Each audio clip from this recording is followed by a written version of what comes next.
इधर पे बैठ कर थोड़ा मनोरंजन ले रहे हैं, बाबा का नाम ले रहे हैं। ब्रह्म बाबा के स्थान पर बैठे हैं यहाँ पे जहाँ पे शो हुआ था।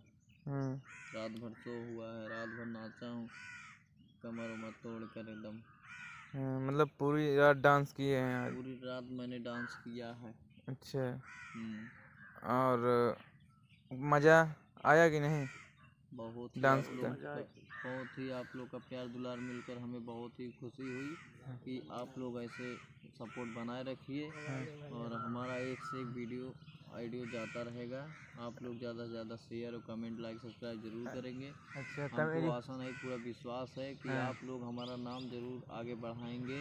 अच्छा। जय माता दी, जय माता दी, जोर से बोलो जय माता दी।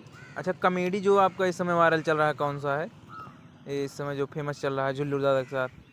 झुल्लू दादाजी के साथ में कॉमेडी अभी बनने वाली है, अभी अच्छा। बनी नहीं। कौन सी कॉमेडी है? कॉमेडी होगा वो कट्टा। पति पत्नी का झगड़ा। अच्छा, कैसे रहेगा वो? एक बार एक परिवार, लाइन जैसे बताइए। एक परिवार है अच्छा अच्छा। और पत्नी कह रही तुम हमें कितना कमा के दिए हो। और वो जाता है दोनों पति पत्नी पंडित के पास।